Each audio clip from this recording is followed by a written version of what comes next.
시카고 외곽의 작은 꽃문의 벽지 욕실 이른 아침.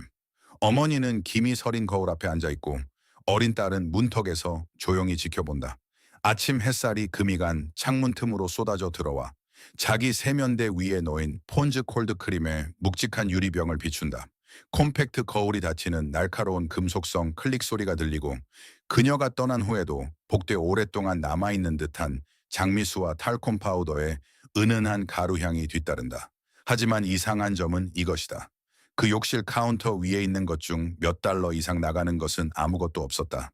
비싼 세럼도, 플라스틱 펌프 병도, 복잡한 12단계 루틴도 없었다.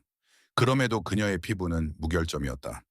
그녀는 아마 세 가지 정도의 간단한 제품을 소유했을 것이며 구매보다는 습관에 의존했다.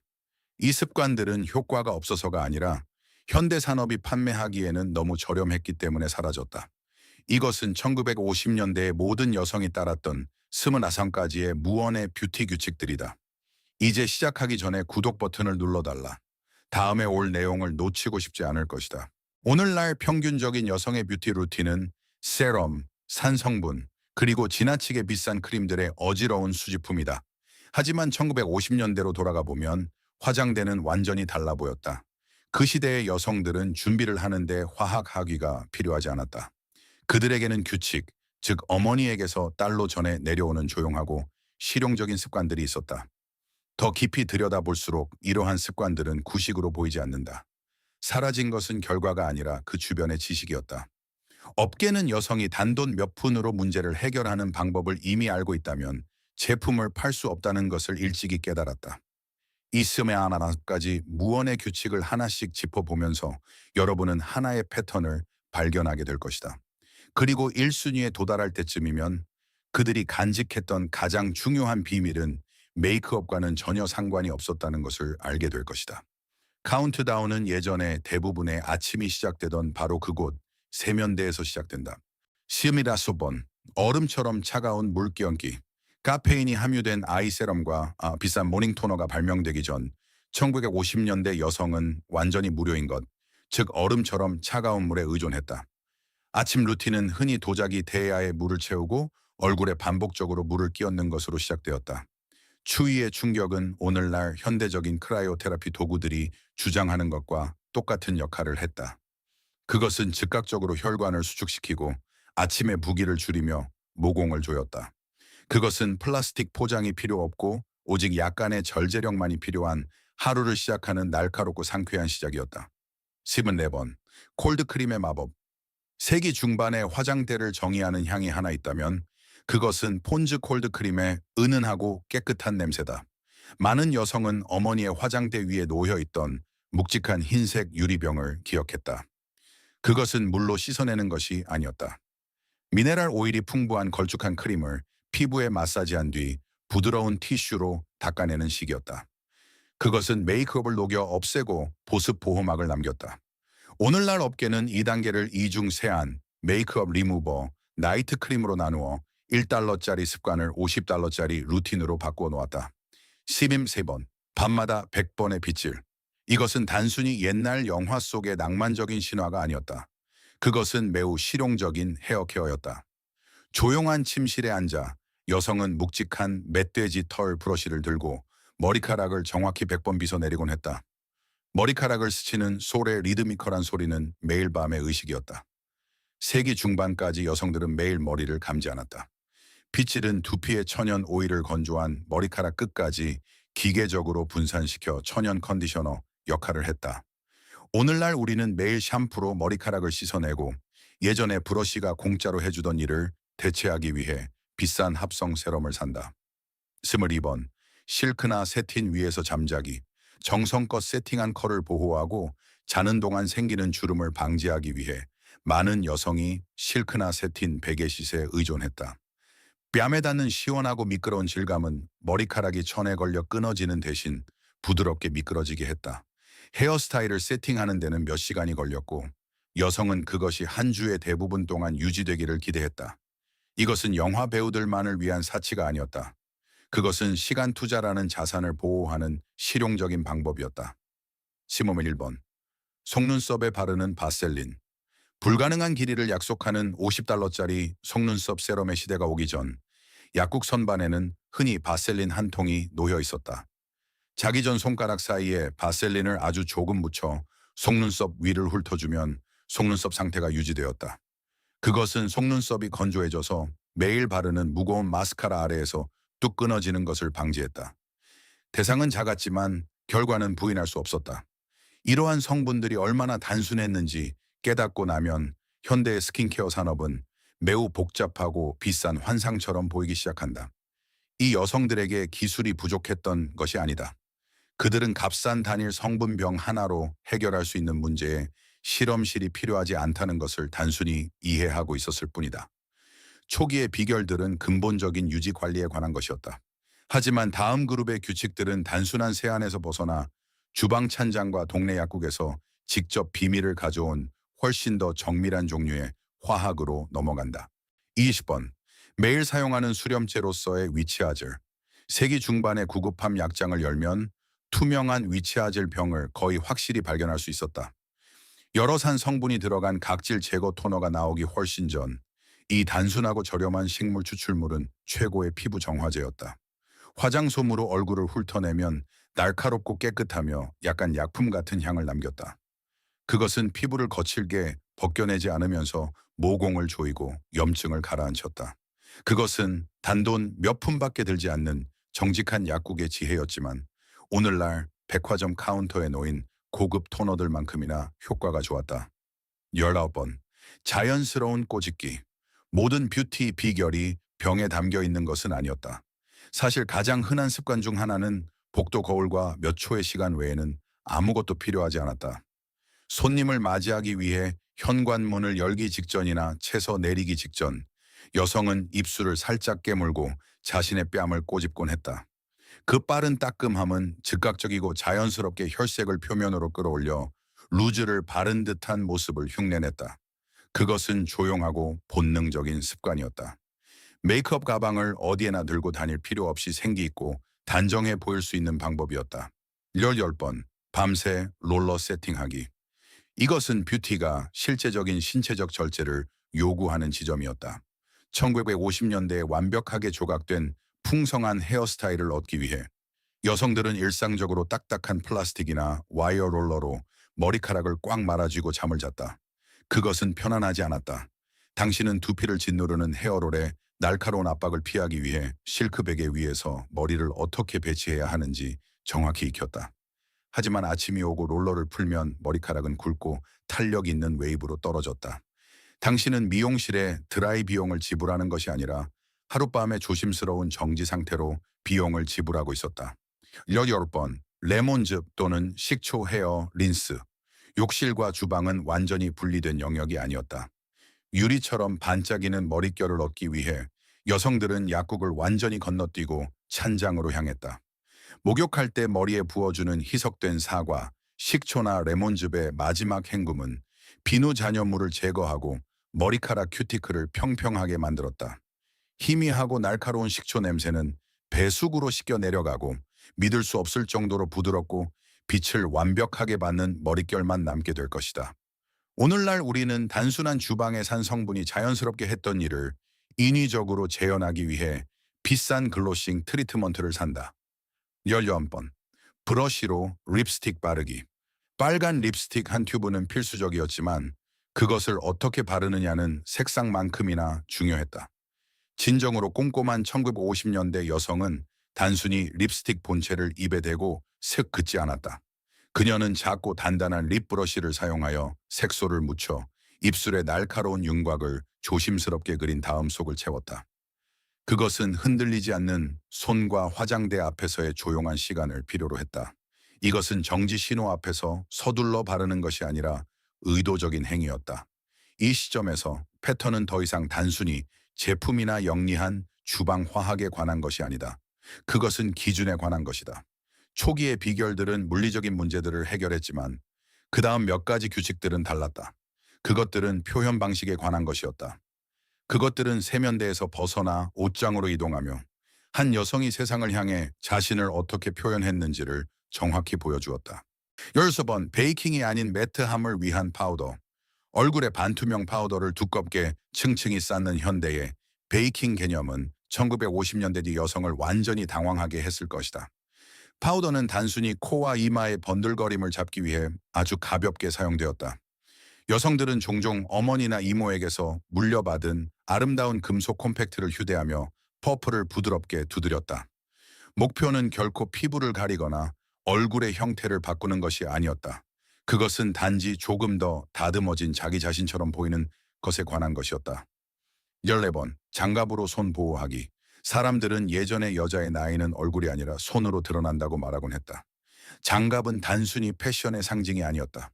그것은 필수적인 보호층이었다. 뜨거운 비눗물에 담그는 두꺼운 고무 장갑이든 백화점에 갈 때 끼는 부드러운 면장갑이든 여성들은 태양, 바람, 그리고 독한 세제로부터 자신의 손을 격렬하게 보호했다. 그들은 단순한 진리를 이해하고 있었다. 보존이 복구보다 훨씬 저렴하고 쉽다는 것이다. 13번. 한낮의 리프레시를 위한 장미수. 페이셜 미스트 한 병에 $30씩 하기 훨씬 전 여성은 화장대 위에 장미수 한 병을 두었을지도 모른다. 집안일로 긴 오후를 보내는 중간에 목과 손목에 장미수를 살짝 두드리는 것은 절대적인 정적의 순간을 제공했다. 부드러운 꽃향기는 압도적이지 않았다. 그것은 위안을 주는 개인적인 의식이었으며 하루의 일을 마치기 전에 잠시 멈추고 숨을 고르라는 조용한 일감이었다. 12번. 실핀의 물결 모양을 아래로. 이것은 어머니들이 딸의 머리를 만져줄 때 말없이 바로잡아주던 종류의 무언의 지식이다. 오늘날 대부분의 사람은 평평한 면을 아래로 하고 물결 모양이 위를 향하게 하여 실핀을 머리에 꽂는다. 1950년대 여성은 물결 모양이 항상 두피 쪽을 향해야 한다는 것을 알고 있었다. 그래야 머리카락을 꽉 잡아 핀이 제자리에 고정되어 스타일이 흐트러지지 않기 때문이다. 그것은 아주 작은 디테일이었지만 1시간 만에 망가지는 스타일과 하루 종일 유지되는 스타일의 차이를 만들었다. 11번. 신발 속의 탈콤 파우더. 단정함을 유지한다는 것은 종종 펌프스나 구조적인 가죽 신발을 신는 것을 의미했고 그것이 항상 편안하지는 않았다. 신발을 신기 전 신발 안쪽에 탈콤 파우더를 가볍게 뿌려주면 발을 건조하게 유지하고 마찰을 방지하며 물집이 생기는 것을 막아주었다. 그것은 실용적이고 숨겨진 습관이었다. 목표는 우아하게 세상을 걷는 것이었고 발을 내디딜 때마다 움찔거린다면 우아함을 가질 수 없기 때문이었다. 10번. 입술과 손톱 맞추기. 세기 중반의 화장대에는 어울리지 않는 50가지 색상의 립스틱과 매니큐어가 놓여있지 않았다. 대부분의 여성은 클래식한 레드나 부드러운 코랄 같은 한두 가지의 시그니처 컬러를 가졌고 그것들은 항상 일치했다. 그것은 조화에 관한 엄격하고 무언의 규칙이었다. 이러한 조화는 여성이 자신의 전체적인 모습을 하나의 통합된 그림으로 생각하는데 시간을 들였다는 신호였다. 그것은 잘 가꾸어진 모습의 정의 그 자체였다. 9번. 올리브 오일 큐티클 케어. 손은 지속적인 관리가 필요했지만 여성들은 전문적이고 비싼 큐티클 세럼을 사지 않았다. 대신 그들은 다시 주방 찬장으로 손을 뻗었다. 주방 식탁에 앉아 따뜻한 올리브 오일 한 방울을 손톱 주변에 마사지하면 큐티클이 부드럽게 유지되고 고통스러운 거스러미가 생기는 것을 방지했다. 그것은 절약적이면서 명석하고 매우 실용적이었다. 1순위에 가까워질수록 이것은 살 수 있는 물건에 관한 것이 아니라 정체성에 관한 것이 된다. 이것들은 단지 여성을 예뻐 보이게 하기 위해 고안된 습관들이 아니었다. 그것들은 성격이 될 때까지 매일매일 매년 반복되는 조용한 기준들이었다. 1번. 일주일에 한 번 머리 감기. 오늘날 매일 머리를 감는 것은 당연한 위생 기준으로 여겨지지만 1950년대 여성은 더 잘 알고 있었다. 머리를 감는 것은 대대적인 작업이었으며 대개 금요일이나 토요일 밤을 위해 남겨두었다. 일주일에 한 번만 머리를 감음으로써 두피의 천연 오일이 머리카락 줄기에 영양을 공급할 시간을 주었다. 머리를 감는 사이에는 꼼꼼한 빗질과 뿌리 부분에 약간의 드라이타크 파우더를 뿌려 머리카락을 산뜻하게 유지했다. 그것은 머리카락의 힘을 보존하고 수시간의 노동을 절약해 주었다. 11번. 주방 재료 헤어 마스크. 여름 햇살이나 겨울바람에 머리카락이 건조해졌을 때 여성들은 $50짜리 복구 마스크를 사지 않았다. 그들은 주방으로 걸어가 생달걀을 깨거나 걸쭉한 마요네즈를 한 움큼 떠냈다. 머리카락 길이에 따라 바르고 따뜻한 수건으로 감싸면 단백질과 지방이 머리카락에 깊은 영향을 공급했다. 주방은 작동하는 실험실이었고 여성들은 피부와 머리카락에 영향을 주기 위해 음식을 어떻게 사용해야 하는지 정확히 알고 있었다. 역번, 다리용 남성 면도 크림. 여성용 면도 제품은 대대적으로 마케팅되었지만 무언의 비밀은 분홍색의 꽃향기가 나는 거품들이 종종 품질이 떨어진다는 것이었다.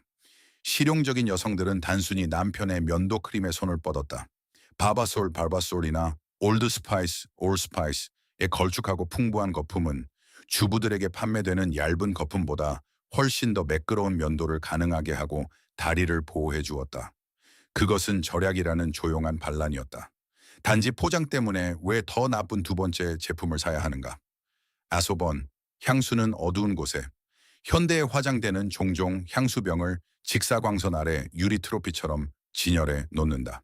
1950년대 여성은 그 생각만으로도 몸서리쳤을 것이다. 그녀는 빛과 열이 좋은 향수에 섬세한 화학적 노트를 파괴한다는 것을 알고 있었다.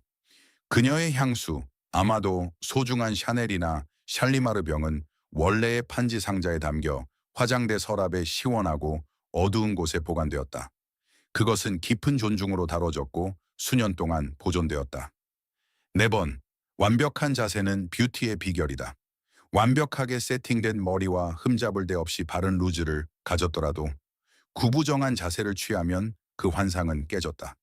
자세는 아름다움의 기초로 여겨졌다.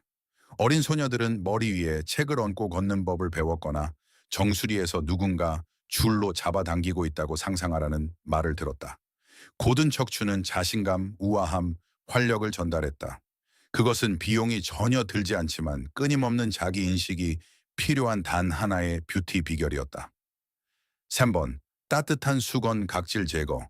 세기 중반의 욕실에는 화학적 필링이나 플라스틱 마이크로비즈가 없었다. 각질 제거는 전적으로 기계적이었고 완전히 무료였다. 콜드크림이나 비누로 마사지한 후 여성은 테리직물 수건을 가져와 따뜻한 물에 적셔 짠 다음 작은 원을 그리며 얼굴을 부드럽게 닦아내곤 했다. 젖은 천의 질감은 보습막을 찢지 않으면서 죽은 피부 세포를 들어 올렸다. 단순하고 지속적이며 놀라울 정도로 효과적이었다.